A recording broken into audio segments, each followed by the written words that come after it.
നമസ്കാരം. മനുഷ്യചരിത്രത്തിലെ ഏറ്റവും സാഹസികവും വിസ്മയകരവുമായ ശാസ്ത്രയാത്ര ഏതെന്ന ചോദ്യത്തിന് വോയേജർ 1 എന്നല്ലാതെ മറ്റൊരു ഉത്തരം നൽകാൻ സാധിക്കില്ല.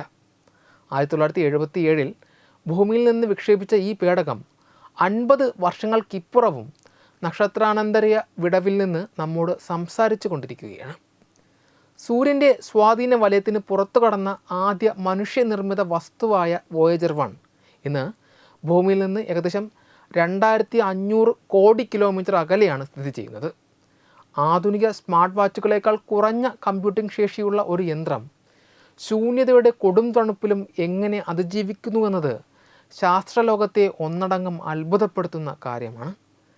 2026 ഫെബ്രുവരിയിലെ കണക്കുകൾ പ്രകാരം വോയേജർ 1 ഭൂമിയിൽ നിന്ന് 25.43 ബില്യൺ കിലോമീറ്റർ ദൂരത്തിലാണ്.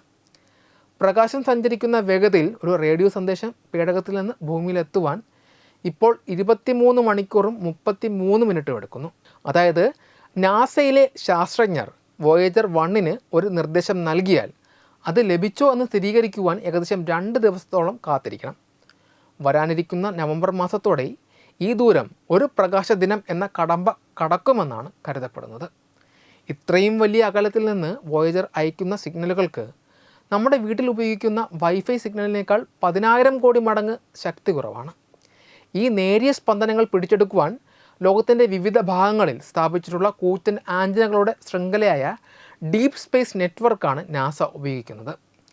വോയേജർ 1 പ്രവർത്തിക്കുന്നത് സൗരോർജ്ജത്തിലല്ല, മറിച്ച് പ്ലൂട്ടോണിയം 238 ഉപയോഗിച്ച് പ്രവർത്തിക്കുന്ന റേഡിയോ ഐസോട്ടോപ്പ് തെർമോ ഇലക്ട്രിക് ജനറേറ്ററുകളിലാണ്. വിക്ഷേപിക്കുന്ന സമയത്ത് 470 വാട്ട്സ് വൈദ്യുതി ഉൽപ്പാദിപ്പിച്ചിരുന്ന ഈ ബാറ്ററികൾ കാലക്രമേണ ക്ഷയിച്ച് ഇപ്പോൾ വെറും 200 വാട്ടിൽ എത്തി നിൽക്കുന്നു. ഇത് വെറും 3-4 സാധാരണ ബൾബുകൾ പ്രവർത്തിപ്പിക്കാനുള്ള ഊർജ്ജം മാത്രമാണ്.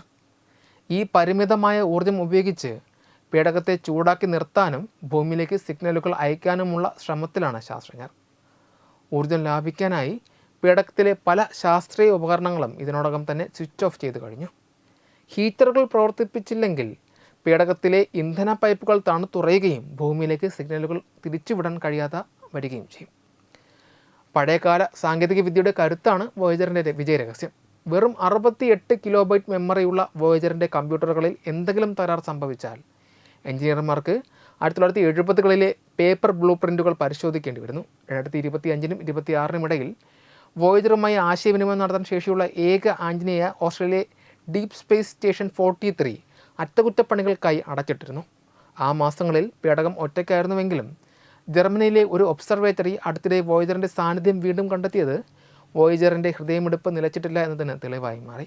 2030ഓടെ വോയേജർ 1 ഊർജ്ജം പൂർണ്ണമായും നിലച്ചേക്കാം. അതോടെ ആ നിശബ്ദ നക്ഷത്ര സഞ്ചാരി ഭൂമിയുമായുള്ള എല്ലാ ബന്ധങ്ങളും അവസാനിപ്പിക്കും. എന്നാൽ ആശയവിനിമയം നിലച്ചാലും വോയേജറിൻ്റെ യാത്ര തുടരുക തന്നെ ചെയ്യും. മനുഷ്യവംശത്തിൻ്റെ സാംസ്കാരിക അടയാളങ്ങൾ ഉൾക്കൊള്ളുന്ന ഗോൾഡൻ റെക്കോർഡ് എന്ന സ്വർണ്ണ ഫലകവും പേറിയായിരിക്കും ആ യാത്ര. ഭൂമിയിൽ നിന്നുള്ള ശബ്ദങ്ങളും ചിത്രങ്ങളും 55 ഭാഷകളിലെ അഭിവാദ്യങ്ങളും ഉൾക്കൊള്ളുന്ന ഈ ഫലകം പ്രപഞ്ചത്തിലെ ഏതെങ്കിലും അന്യജീവികൾക്ക് ലഭിച്ചേക്കാവുന്ന മനുഷ്യൻ്റെ സന്ദേശവാഹകനായി വോയേജറിനെ മാറ്റുന്നു.